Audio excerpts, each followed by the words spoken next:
মুসলমান আব্বাজান, একটা মানুষ নড়াচড়া করবেন না আব্বাজান। রে আব্বাজান, বয়ানের মধ্যে দেখতেছেন আজকে অল্প বয়সে বাংলাদেশের সেই তেতুলিয়া থেকে শেষ প্রান্ত আল্লাহ তাআলা নিয়ে যায়। আরে আব্বাজান, নিজেও জানি না, এলেম নাই, কালাম নাই, তারপর মালিক কিসের কারণে হাজারো মানুষের সামনে কথা বলা। আরে আব্বাজান, জানি না আল্লাহ তাআলা এই চেয়ারের মধ্যে কিসের কারণে বইসা দিছে। চিন্তা কইরা দেখি আল্লাহ রব্বুল আলামিন দুইটার কারণে এখনো পর্যন্ত সম্মানের চেয়ারে বসাইয়া দিছে। একমাত্র মায়ের দোয়া, মা বাবার দোয়া, আর দ্বিতীয় নাম্বার আপনাদের মতো আব্বাজানদের দোয়া। যেখানে যায় মানুষ কান্না করে করে দোয়া কইরা দেয়, যার কারণে অল্প বয়সে আল্লাহ তাআলা পুরা বাংলাদেশে আজকে ঘুরে বেড়াইতেছে। যার কারণে মালিকের মহব্বতের কারণে, আপনাদের মতো আব্বাজানদের দোয়ার কারণে আল্লাহ তাআলা অল্প বয়সে প্রত্যেক জেলায় জেলায় কোরআনের দাওয়াত দেওয়ার তৌফিক দিয়েছে। আরে আব্বাজান, একটা মানুষ আর নড়াচড়া করবেন। দেখেন তো সরাসরি কোরআন থেকে কথা বলতেছে। আজকে যেই কথাটা বলবো, যেই রোগটা সবার ঘরে ঘরে ঢুকে গেছে, যেই রোগটা পুরা বাংলাদেশে ঢুকে গেছে, যেই রোগটা এমন কোন গ্রাম নাই যেই গ্রামের ভিতরে এই রোগটা নাই। যেখানে যায় আমার ডাক দেয়া বলে, ভাই একটু কথা বলো, ও বাবা একটা কথা বলে দাও। মায়ের খেদমত নাই, মা বাবাকে দেখতে পারে না, মাকে গালি দেয়, মা বাবাকে কষ্ট দেয়, এই কথা নিয়ে আলোচনা করো। আরে আব্বাজান, আজও এমন একটা বিষয় নিয়ে হাজির হইয়া গেছি, জানেননি? যদি মা বাবা রাজি হইয়া যায়, আল্লাহ তাআলা রাজি হইয়া যায়। যদি মা বাবা রাজি না হয়, যদি মা বাবা গোসা হইয়া যায়, মালিক গোসা হইয়া যায়। কারণ আপনার আমার মায়ার নবী নিজেই বলেছে, আল জান্নাতু তাহতা আকদামিল উম্মাহাত, মায়ের পায়ের নিচে জান্নাত, মায়ের পায়ের নিচে জান্নাত। নবীর কথা মানলো যারা হইল জান্নাতি, না মানিয়া আবু জাহেল হইল দোজখী। বলা যাবে না আব্বাজান? নবীর কথা মানলো যারা হইল জান্নাতি, না মানিয়া আবু জাহেল হইল দোজখী।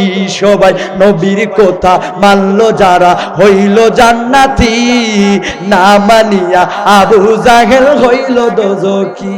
আব্বাজান, সরাসরি 15 নম্বর পারা। আরে আব্বাজান, আল্লাহ তাআলা সূরাতুল বনী ইসরাঈলের ভিতরে জানাইয়া দেয়, ওয়া ক্বাদা রাব্বুকা আল্লা তা'বুদু ইল্লা ইয়াহু ওয়া বিল ওয়ালিদাইনি ইহসানা। আরে আব্বাজান, আল্লাহ রব্বুল আলামিন সূরাতুল বনী ইসরাঈলের ভিতরে জানাইয়া দেয়, সূরাতুল বনী ইসরাঈলের ভিতরে জানাইয়া দেয়, আল্লাহ তাআলা ছাড়া কারো ইবাদত বندگی কইরো না, মহান মালিক ছাড়া কারো ইবাদত বندگی কইরো না। তবে যিনি না ওয়া বিল ওয়ালিদাইনি ইহসানা, তবে যিনি নাও এরপরে তোমরা তোমাদের মাতা পিতার সাথে ভালো ব্যবহার করো, এরপরে তোমরা তোমাদের মা বাবার সাথে ভালো ব্যবহার করো। আজকে জানি না কোন মানুষটা মা বাবাকে হারাইয়া মঞ্চের মধ্যে বৈশা গেছে। কত মানুষ কত যুবক দূর দূরান্ত থেকে ফোন করে ভাই মাঝে মধ্যে মায়ের বয়ান করেন, বড় ভালো লাইগা যায় রে ভাই। কিন্তু দুঃখের বিষয় কোটি টাকা আছে, মা নামক ডাকটা নাই।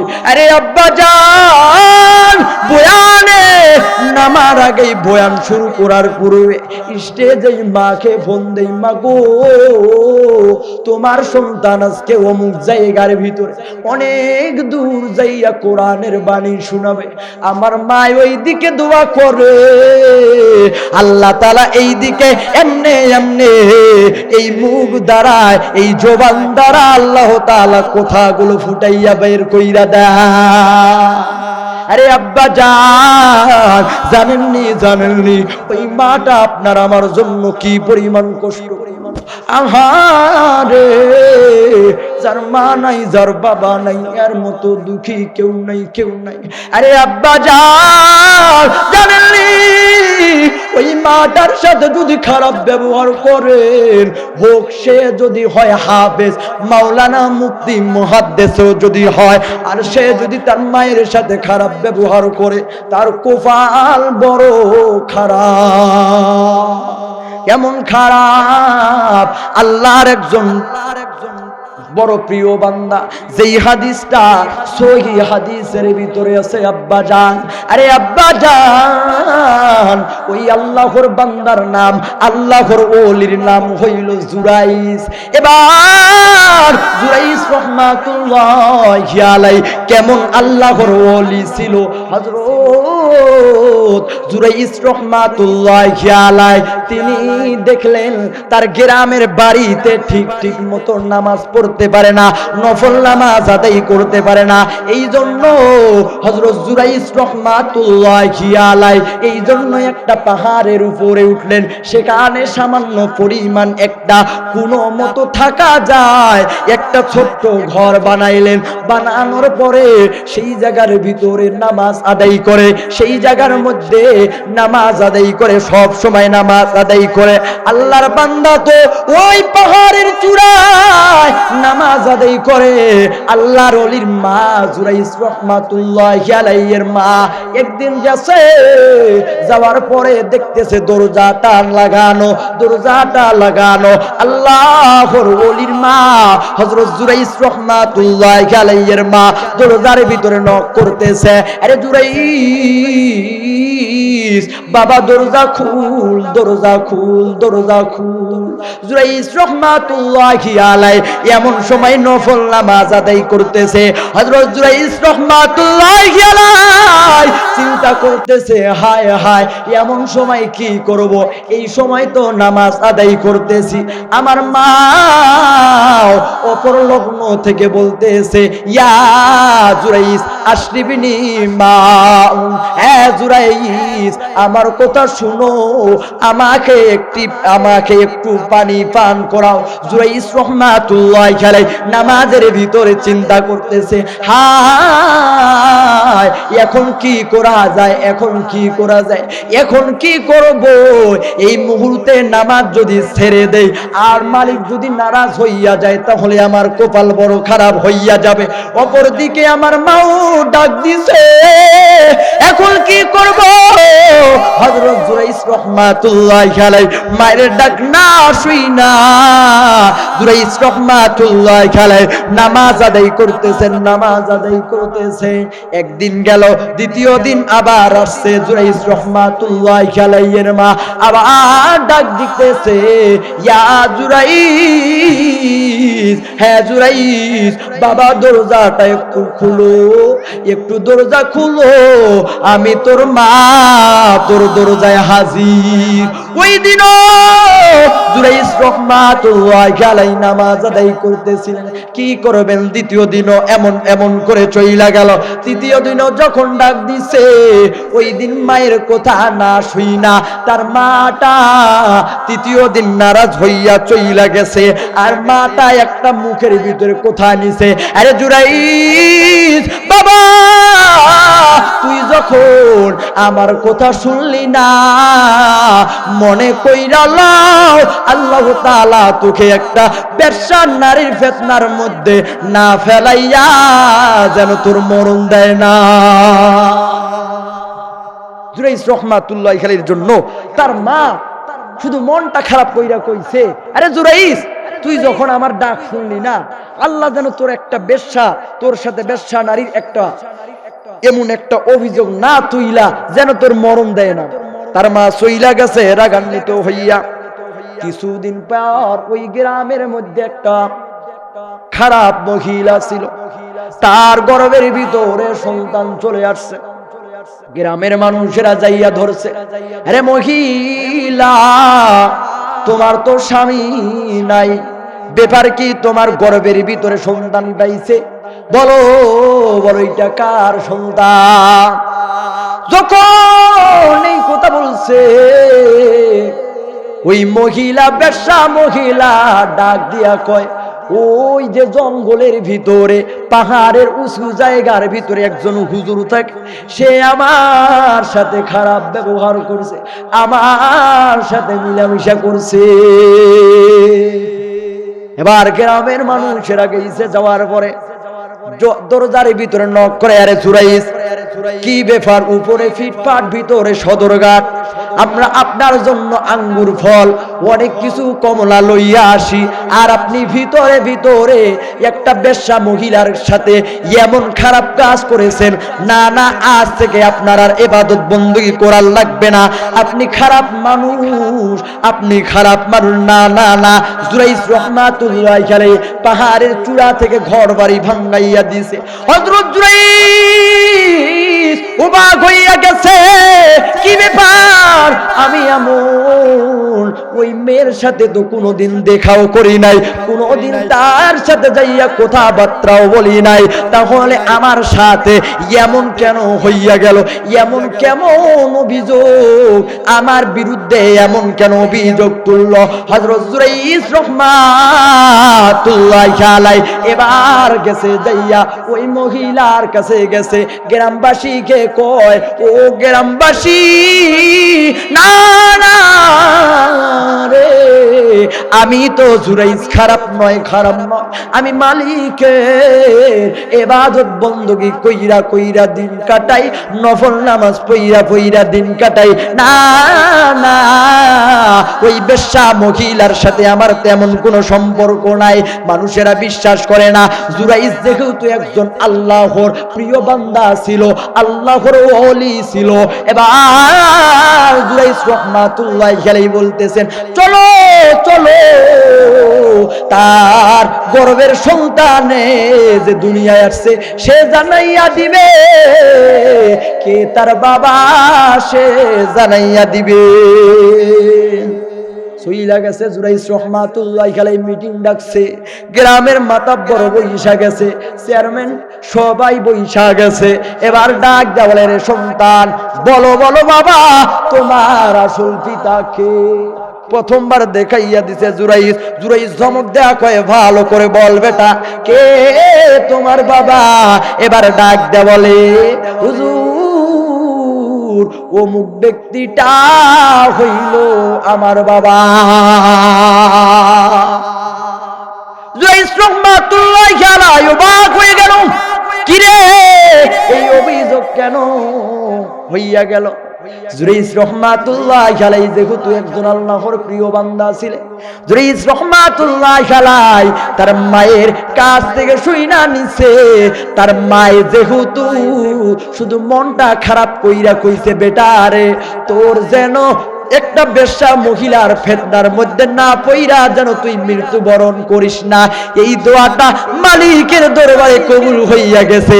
যার কারণে জুরাইজ রাহমাতুল্লাহি আলাইহির বিরুদ্ধে এই পরিমাণ অভিযোগ হইয়া গেছে। আল্লাহু আকবার, আল্লাহু আকবার। দেখেন কি কারিশমা, একজন আল্লাহর ওলি পর্যন্ত মায়ের দোয়ার বাইরে যাইতে পারে নাই। মায়ের দোয়া করছে, মা একটু দোয়া করেছে, সাথে সাথে কবুল হইয়া গেছে। এই জন্য বলি আব্বা জান, বন্ধু টঙ্কের গুলি মিস হইতে পারে, মিসাইল মিস হইতে পারে, অন্য কিছু বোম মিস হইতে পারে, বিভিন্ন প্রকার ক্ষেপণাস্ত্র মিস হইতে পারে, কিন্তু মা বাবার দোয়া কঠিন কালো মিস হয় না। মায়ের দোয়া লও হে মুমিন, মায়ের দোয়া লও, বিপদে পড়বে না তুমি যখন যেথায় যাও। মায়ের দোয়া লও হে মুমিন, মায়ের দোয়া লও। মায়ে যখন দোয়া করে চলে যায় আরশ পারে, সাথে সাথে কবুল হয় ফল দেখিতে পাও। মায়ের দোয়া লও হে মুমিন, মায়ের দোয়া লও। যাহা কিছু হও না কেন কিছুই না মায়ের দোয়া বিনে, বাস্তবে না বুঝা মনে কইরো না যে পাও। মায়ের দোয়া লও হে মুমিন, মায়ের দোয়া লও। আমার নবী করেন ঘোষণা, মায়ের দোয়া বৃথা যায় না। সুলতানেরই জন্য করবে দোয়া, মাকে বলে দাও। মায়ের দোয়া লও হে মুমিন, মায়ের দোয়া লও। একটি গেলাস পানির ফলে বাইজিদেরই কোলে তুলে,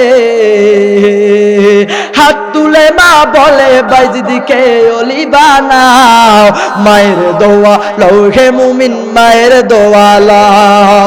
যার কারণে বাইজিদের নাম ছড়িয়েছে বিশ্বভুবন, ছোট্ট শিশু বাইজিদেরই মতো সবাই হও। মায়ের দোয়া লও হে মুমিন, মায়ের দোয়া লও। চলবে কি চলবে না? আব্বাজান কি বলেন, চলবে কি চলবে না? আরে আব্বাজান এতক্ষণ থেকে একটু সামান্য নরমাল ভাবে বললাম, আব্বাজান এখন প্রত্যেকটা মানুষের চোখের পানি ঝরবে। আব্বাজান যার মা নাই, প্রত্যেকটা মানুষের আজকে মা বাবার জন্য দোয়া করা হবে। আব্বা একটা মানুষও চইলা যাইবেন না, আর মাত্র 10 হইতে 15 মিনিটের মধ্যে বয়ান শেষ করে দিয়ে দিব। আব্বাজান একটা মানুষও উঠা বসা করবেন না, দেখেন কি পরিমাণ বয়ান।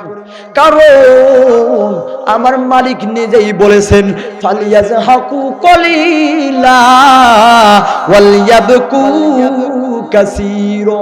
তোমরা কম হাসো, কম হাসো, বেশি বেশি করে তোমরা কান্না করো। আরে আব্বাজান এই 2 চোখের পানির দাম কেমন জানেননি? নতুন একটা বয়ান শুই না যান। এই 2 চোখের পানির বড় দাম, 2 চোখের পানির বড় দাম।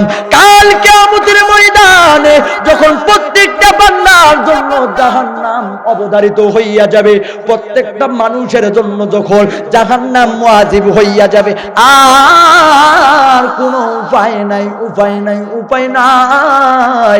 জাহান্নামের আগুনটা এই পরিমাণ ভয়ঙ্কর হইয়া যাবে। তাফসীরের মধ্যে এসেছে, 70,000 ফেরেশতা, জাহান্নামী ফেরেশতা জাহান্নামের শিকল লইয়া থাকবে, জাহান্নামের শিকল ধরাইয়া টাইনা ধরবে। 70,000 ফেরেশতা জাহান্নামের শিকল ধরবে, কিন্তু তারপরও পারবে না আটকাইতে জাহান্নামের আগুনকে। জাহান্নাম এমন সময় দৌড়িয়া যাওয়ার পরে বান্দাকে তাকে খাওয়ার জন্য যাবে, আগুন ধরার জন্য যাবে, এমন সময় জাহান্নামের আগুন খেয়ে থামানো যাবে না। এমন সময় আপনার আমার মায়ার নবী কান্না করবে, মালিক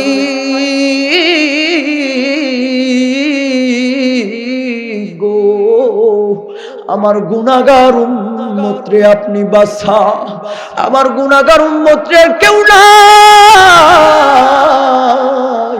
সিজদায় পইরা যাবে, আপনি আপনার আমার মায়ার নবী কে বাঁচাবে? এমন সময় জাহান্নামের আগুনের পাওয়ার আবার দ্বিগুণ বাইরা যাবে, কেউ আটকাইতে পারবে না। যত পানি দেওয়া হবে তার আগুনের তেজ আবার বাইরা যাবে, একদম ফায়ার ফায়ার ওয়ান ফায়ার হইয়া যাইবে। আরো তার জাহান্নামের আগুনের তার তেজ আরো যখন বাইরা যাবে, এমন সময় আপনার আমার মালিক, আপনার আমার মালিক সামান্য পরিমাণ কিছু ফেরেশতার মাধ্যমে সামান্য পরিমাণ পানি ছিটাইয়া দিবে জাহান্নামের আগুনের। পানি ছিটার সাথে সাথে জাহান্নামের আগুনটা একদম পিছনে দৌড়ানো শুরু করে দিবে। হায় হায় কিয়া কারবার হে। আল্লাহ তাআলার প্রিয় নবী বললেন, মালিক ওগো আল্লাহ, ওগো রহমান, যতই পানি দেওয়া হইল জাহান্নামের আগুনের পাওয়ার আরো বাইরা যায়। ওগো আল্লাহ, এটা কি হাউজে কাউসারের পানি নাকি জমজমের পানি নাকি না সাধারণ কোন পানি গো মালিক, যার কারণে জাহান্নামের আগুনের পাওয়ার একদম শেষ হইয়া গেল। আল্লাহ বলবে, বন্ধুরে এটা কোন হাউজে কাউসারের পানি নয়, এটা কোন জান্নাতের পানি না, না না না, এটা কোন জান্নাতের পানি নয়, এটা কোন জমজমের পানি নয়। কইব ও বন্ধু আমার, ওই যে আমার গুনাহগার বান্দারা কোরআনের কথা শুনছে আর দুই চোখ দিয়ে পানি ফলাইছে, আমি আল্লাহ তাআলা এই ফেরেশতাদের মাধ্যমে পানিগুলো জমাইয়া রাখছি। যখন আমার বান্দার নামে জাহান্নাম ওয়াজিব অবধারিত হইয়া গেছে, আমি আল্লাহ তাআলা এই পানিগুলো তার সহযোগিতা বানাইয়া দিছি। সুবহানাল্লাহ ওয়ালহামদুলিল্লাহ লা ইলাহা, জোরে সুবহানাল্লাহ ওয়ালহামদুলিল্লাহ লা ইলাহা, লা ইলাহা ইল্লাল্লাহু মুহাম্মাদুর রাসূলুল্লাহ। আম্মা জানেরা, যারা বয়ান শুনতেছেন, আব্বা জানেরা, যেই সমস্ত দোকানদার ভাইয়েরা, আর মাত্র 10টা মিনিট দোয়া যাবে তো আব্বা জান? যাবে আব্বা জান? ইনশাআল্লাহ। মায়ের জন্য মনে রাখবেন, আজকে যেই সন্তান মায়ের জন্য দোয়া করবে না, মনে রাখবেন সেও তো একদিন মৃত্যুবরণ করবে। আপনি আজকে আপনার মা বাবার জন্য শেষ মুনাজাতে কান্না করে গেলেন না, আপনি দেখবেন যেই দিন আপনি মৃত্যুবরণ করবেন 3 দিন পরে আপনার সন্তান আপনার জন্য মুনাজাত করবে না। দেখেন না ইতিহাস? মায়ের জমি লইয়া ভাগাভাগি করে, বাবার জমি লইয়া ভাগাভাগি করে, সন্তান দেখবেন কোনো কিছু করে না। তার কারণটা কি? কারণ তার বাবায় তার মার জন্য তো দোয়া করে নাই, যার কারণে আজকে এই অবস্থা। দোয়া করে যাবেন তো আব্বা জান? একটু হাতগুলো লাড়া দেন তো। নারায়ে তাকবীর, নারায়ে তাকবীর। আয় আল্লাহ তাআলা আমাদেরকে একসাথে জান্নাতে থাকার জন্য তৌফিক দান করে দিন। সকলে বলি আল্লাহুম্মা। আব্বা জান গো, একটা মাত্র আপনাদের কাছে আজকে আর মাত্র কয়েক মিনিট সময় ছিল। আরে আব্বা জান, আজকে হুজুর বলে বয়ান শোনার দরকার নাই। যাদের আমার বাবার মতো বয়স, যেই সমস্ত আমার আব্বা জান আছে, তারা বয়ান শুনবেন নিজের সন্তানের কাছ থেকে। যেই সমস্ত যুবক ভাইরা আজকে বৈশা আছেন, তারা নিজের ভাই মনে করে বয়ান শুনবেন। আমার দাদু, আমার পরদারালের মা গো, নিজের সন্তান মনে করে বয়ান শুনবেন। কারণ আজকে হুজুর বলে বয়ান করতেছি না, মনে করতেছি আমি আপনাদের সন্তান। আরে আব্বা জান, জানেন ওই মাটা যদি একবার নারাজ হইয়াছে, মালিক বড় নারাজ হইয়াছে, দেখেন তো মাটা কেমন, মাটা কেমন হায়। আরে আব্বা জান, ওই মা কেমন, যার মা নাই ওই মানুষটার দিকে আজকে তাকাবেন, ওই মানুষটার 2 চোখ দিয়ে টপ টপ করে পানি ঝরবে। আব্বা জান, ওই মাটা কত কষ্ট করে আপনার আমার জন্য লালন পালন করে, গভীর রজনীতে আপনাকে আমাকে যখন 9-10 মাস, আপনি আমি যখন পেটের মধ্যে ছিলাম, 9-10 মাসের মধ্যে গভীর রাত্রে মা শান্তি কইরা ঘুমাইছে। হঠাৎ করে মায়ের এবার কলিজা বরাবর সন্তানটা একটা লাথি মাইরা দিছে, মাটা চিৎকার মাইরা বিছানার মধ্যে উঠা গেছে। উঠা স্বামীর পা দুইটা ধরছে, প্রাণের স্বামী আর মনে হয় আমি বাঁচবো না, আমার বিজয় না দাও, এত জ্বালা যন্ত্রণা আর সহ্য করা যায় না, মনে হয় আমার কলজাটা ফাইটা গেছে। প্রাণের স্বামী বুঝদাই বিবি রে, ওই স্ত্রীর মাথায় তেল মাইকা দেয় বিবি রে। সুলতানের মুখ দেখতে গেলে অনেক কষ্ট সহ্য করতে পারে। আরে বিবি, মালিকের কাছে দোয়া করো রে বিবি। শুধু তাই নয় আব্বা জান, আপনি আর আমি যখন দুনিয়াতে চলে আসি, ডক্টররা যারা সায়েন্স নিয়ে লেখাপড়া করেছে, যারা বড় বড় ডিগ্রি অর্জন করেছে, যারা ডক্টর, তাদেরকে জিজ্ঞাসা করবেন আব্বা জান, মা যেই ব্যথাটা সহ্য করে পৃথিবীর কোনো মানুষ আর সেই ব্যথাটা সহ্য করতে পারে না। আরে আব্বা জান, ওই মাটা কেমন জানেননি? মাটা কেমন? আপনি আর আমি যখন দুনিয়াতে চলে আসলাম, আসার পরে রক্ত যায় রে, রক্তের বন্যা বইয়া যায়, মাটা নিজের দিকে তাকায় না। ওই মানুষদেরকে মা বোনদের তাকাইয়া বলে, আমার সন্তানটারে আমার কোলে দাও, আমার মানিকটার কলিজার মানিকটার দাও, একটা বার তার চুমু খাইয়া নেই। সন্তানের কান্না দেখা মা সব ব্যথা বেদনা ভুইলা যায়। মায়ের কান্দল যাবতীয় জীবন, ওরে 2-4 মাস বোনের কান্দল রে, ঘরের পরিবারের কান্দল কয়েকদিন পর থাকে না। ভেবে দেখো কি করে সেই মায়ের লাগিয়া, ভূমিষ্ঠ হইয়া আমি উঠিলাম কান্দিয়া, শান্ত করিল মায়ের বুকের দুধ দিয়া। মায়ের অপসব কালে বুক বেশি যায় নয়ন জলে রে, ও মা সন্তানের লইয়া কোলে ভুলে প্রসব যন্ত্রণা। ভেবে দেখো কি করে সেই মায়ের লাগিয়া। বলতেছিলাম আব্বা জান, জানেননি ওই মাটা আপনার আমার জন্য কি পরিমাণ কষ্ট করেছে?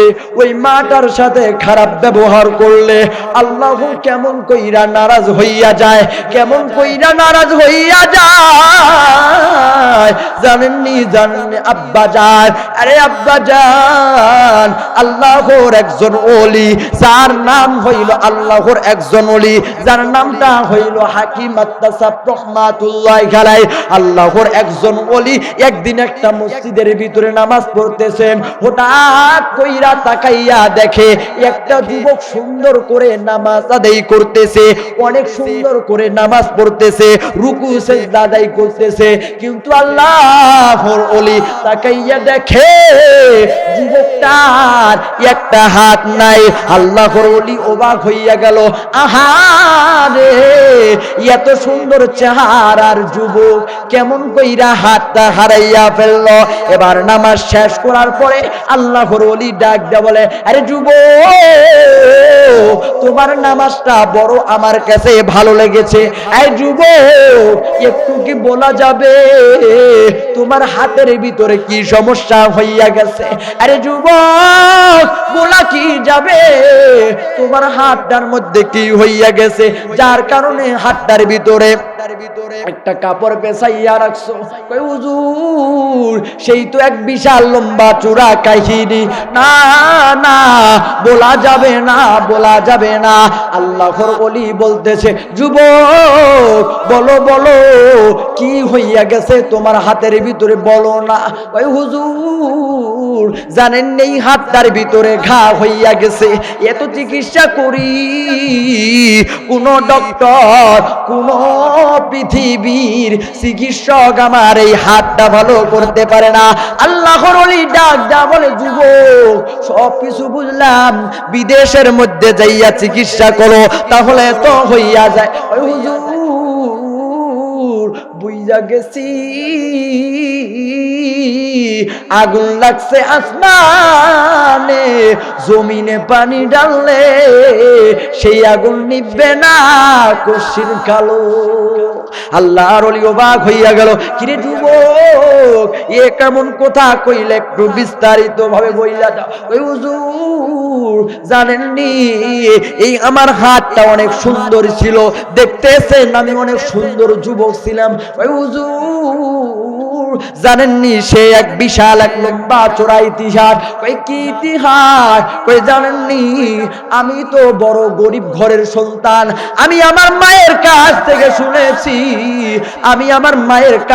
শুনেছি, আমি যখন ছোট্ট ছিলাম আমার বাবাটা ইন্তেকাল করে। এবার আমার মা তো কেবল একটা সন্তানের মা, অনেক সুন্দর ছিল ওই সময়।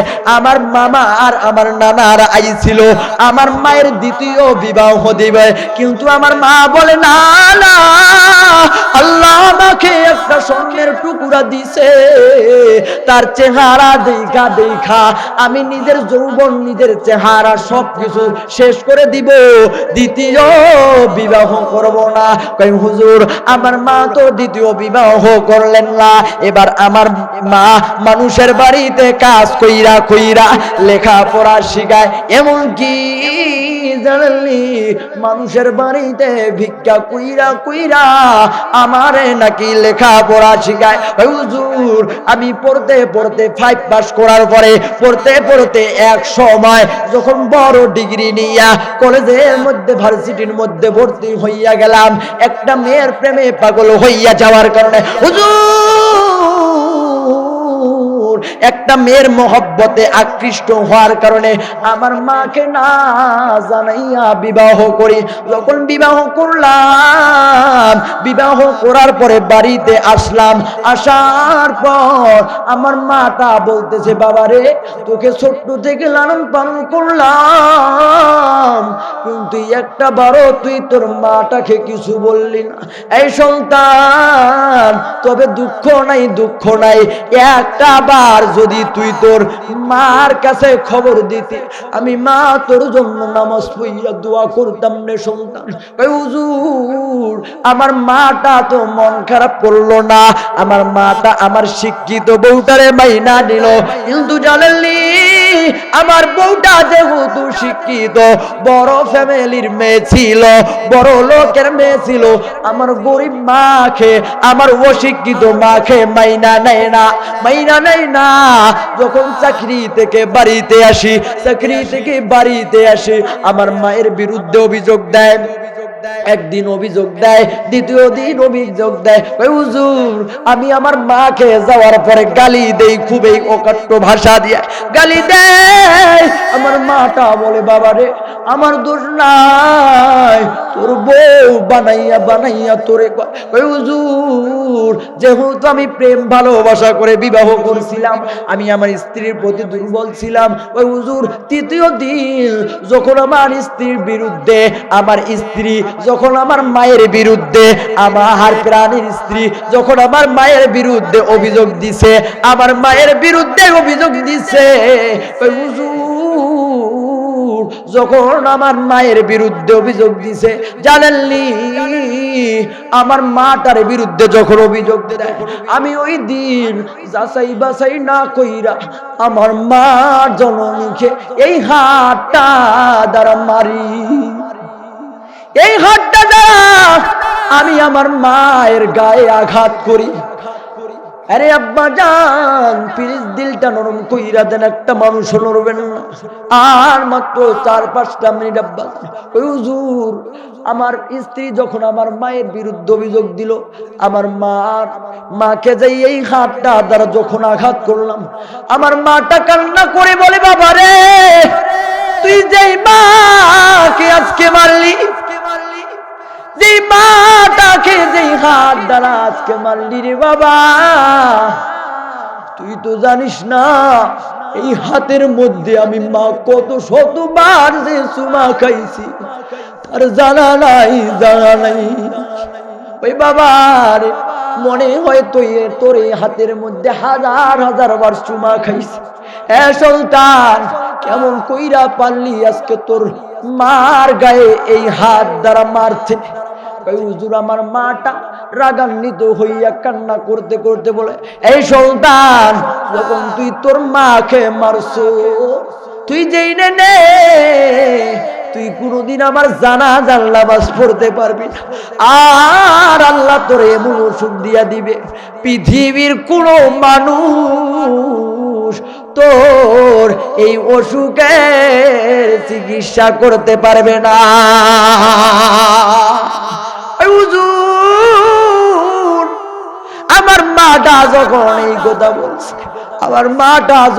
কথা বলছে, আমার অন্তরের মধ্যে ভয় লেগে গেছে। কারণ আলেমুল আমার কাছ থেকে শুনেছি মায়ের দোয়া নাকি আরশের মহল্লার মধ্যে যায়।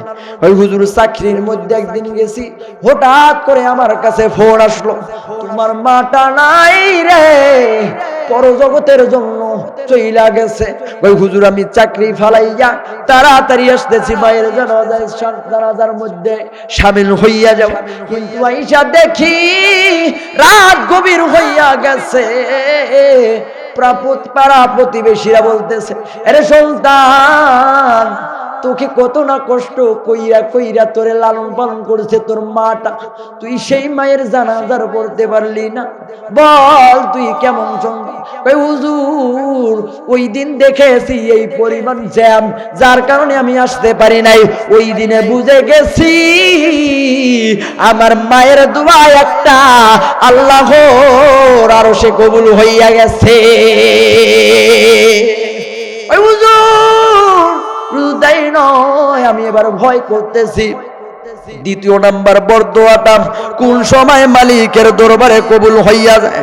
ওই হুজুর, আমি বড় ভয়ে আছি, না জানি কোন সময় মায়ের দ্বিতীয় বরদোয়াটাও কবুল হইয়া যায়। ওই হুজুর, এবার হঠাৎ করে একদিন সামান্য পরিমাণে একটা ঘা হইছে, ঘা হওয়ার কারণে এই পরিমাণ ঘা উঠছে, ডক্টরের কাছে গেছি, কোন ডক্টর আজও পর্যন্ত রোগ দূরা করতে পারলো না, কোন ডক্টর চিকিৎসা বাইর করতে পারলো না এই ঘায়ের মধ্যে কি হইয়া গেছে, এই ঘাটা কি রকম দিন দিন হাতটা পয়সা যায়। আমি বুঝা গেছি মায়ের বদদোয়া দুইটাই আরশে মহল্লায় কবুল হইয়া গেছে। ওই হুজুর, বলেন তো এখন কি আর সেই মায়ের বদদোয়া থেকে আর পরিত্রাণ পাওয়া যাবে না? সেই মায়ের বদদোয়া থেকে আর পরিত্রাণ পাওয়া যাবে না? এ বাবা, আল্লাহর ওলি বলতেছেন, বাবারে, যেই ভুল করছোস এই ভুলের তো কোনো মাপ নাই, তবে একটা দরজা বাকি আছে। আরে সন্তান, তুই তোর মায়ের কবরে যাইয়া কিছু দান কইরা তুই তোর মায়ের কবরে যাইয়া দোয়া করলে আল্লাহ হয়তো তোর দোয়া কবুল করতে পারে। ও চন্দ্রপুরের মানুষ, আরে আব্বা জানি না ওই মাটা আজকে কার নাই, ওই আব্বাটা কার নাই, এমন কোন আল্লাহর বান্দা নাই যে হুজুর আজকের এই সুন্দর আয়োজনের জন্য, সুন্দর মাহফিলের জন্য, এত সুন্দর আয়োজন হয়েছে, আমি আমার মা বাবার জন্য, আমার সন্তানের জন্য আজকে দান করব। কিছুদিন আগে একটা জানাজার নামাজ পড়ার জন্য গিয়েছি, জানাজার নামাজ পড়া যাওয়ার পরে দেখতেছি একটা ছোট্ট বাচ্চা মায়ের জন্য পাগল হইয়া চিৎকার মাইরা আম্মু আম্মু করে কান্না করতেছে। আমি অবাক হইয়া গেলাম, আহারে, ছোট্ট বাচ্চাটা তার মায়ের জন্য বড় পাগল। জিজ্ঞাসা করলাম, ছোট্ট বাচ্চাটা কান্না কেন করতেছে? কয় তার মা অন্ধকার কবরের বাসিন্দা হইয়া গেছে, তার মাটা আজকে মারা গেছে, এই জন্য সন্তান তার মায়ের চেহারাটা দেখার জন্য পাগল হইয়া গেছে।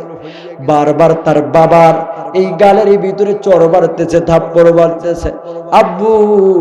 আব্বুর কাছে লইয়া যাও, আমি আম্মুর দুধু খাবো। ও ওগো আব্বু, আম্মুর কাছে লইয়া যাও। কেউ বুঝাইতে পারে লাজে তার মাটা মইরা পইরা সে খাটে। যখন বুঝাইতে পারে না, ছোট্ট বাচ্চাটাকে লইয়া এবার তার খালারা লইয়া গেছে বুড়া মাটার কাছে। মা তো শুইয়া আছে, বুড়া মা তো খাটের মধ্যে শুইয়া আছে। ছোট্ট বাচ্চাটা বুড়া মায়ের দুই ঠোঁটের ভিতরে চুমা দেয়। বুড়া মাটা দুই ঠোঁটের ভিতরে চুমা দেয় আর বলে, আম্মু উঠো গো আম্মু, আমারে দুধু দাও। হ্যাঁ আম্মু উঠো, বাড়িতে মেহমান আইছে। কেউ বাড়িতে কাল্লা থাবাইতে পারে না। ওই দিন দেখছি রে, যার মা নাই তার মতো দুঃখী কেউ নাই। আব্বা জান এই ময়দানে বলো মানুষ আছে নিজের মাটাকে জলমের শেষ তরে দুই মুঠো নিজের মাটাকে জলমের তরে শেষবার হাতটা দ্বারা মায়ের চেহারার মধ্যে বুলাইছে। মায়ের চেহারাটার মধ্যে স্পর্শ কইরা জীবনের শেষ স্তরে বিদায় দিয়া দিয়েছেন। এই ময়দানে এমন যুবক ভাই আছে নিজের বাবাটাকে জীবনের শেষ স্তরে গালের ভিতরে চুমা খাইয়া জীবনের শেষ স্তরে বাবাটাকে বিদায় দিয়া দিয়েছে। আরে আম্মা জান, ওই মা কেমন আহারে দুনিয়ায় সবাই যখন সকল কিছু লিয়া স্বার্থপর হইয়া যায়, মাটা সন্তানের জন্য সব সময় কান্না করে। মানুষের বাড়িতে যাইয়া যাইয়া কাজ কইরা সন্তানের জন্য মার্কেটের টাকা জোগাড় করে। শুধু তাই নয়, বাবার পাঞ্জাবির দিকে তাকাবেন, পাঞ্জাবির ভিতরে ছিঁড়া আছে, শার্টটার ভিতরে ছিঁড়া আছে রে। জুতার ভিতরে তাকাইয়া দেখবেন জুতাটা যে কতবার সেলাই দিছে জানালায়, কিন্তু সন্তানের জন্য লিপ্ত লতুল দাবি দাবি জিনিস লইয়া আসে, দাবি দাবির কাপড় পরাইয়া। আরে আব্বা জান, গভীর রজনীতে আমি অনেক দূর থেকে এসেছি আব্বা জান, এখন এই মোনাজাত হইয়া যাবে।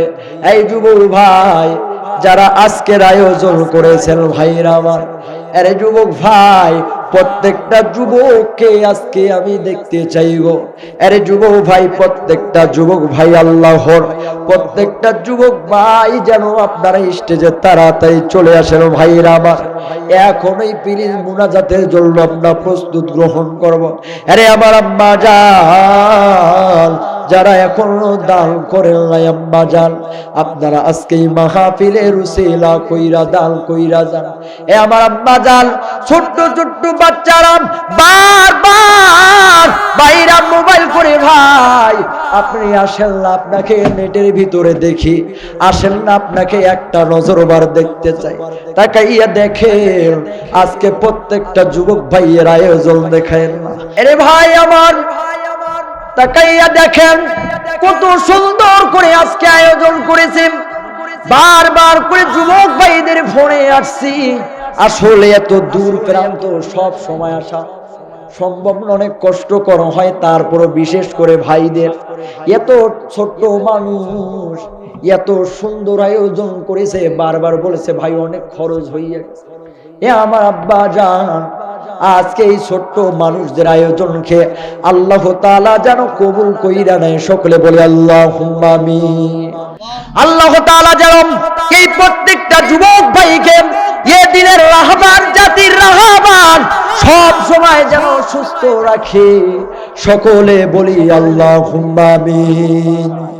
ভাইরা আমার, বিশেষ করে আজকে তাদের মা বাবার জন্য দোয়া কইরা যায়, তাদের মা বাবার জন্য দোয়া কইরা যায়। আহারে এত কষ্ট কইরা আয়োজন করেছে, এত কষ্ট কইরা আয়োজন করেছে। যুবক ভাইদের এই আয়োজনকে কবুল করে নাও মালিক আল্লাহ। ওগো আল্লাহ, দেখেন না এত সুন্দর সুন্দর আপনার প্রিয় ছোট্ট বান্দারা তারা চাইলেও পারতো নাচ গানের নাটকের আয়োজন করার জন্য, কিন্তু আপনাদের সন্তানেরা তেমন কিছু আয়োজন করে নাই। আয়োজন করেছে আপনাদের কানে কানে আল্লাহর বাণীটার প্রচার করে দিবে। বাল্লিগু আনলি ওয়ালাউ আয়া, নবীর কথা পৌঁছাইয়া দিবে আব্বাজান। এ আমার আব্বাজান, আমি তাদের জন্য দোয়া করি, আয় আল্লাহ প্রত্যেকটা যুবক ভাইকে আপনি সবসময় সুস্থ রাখেন, আমিন।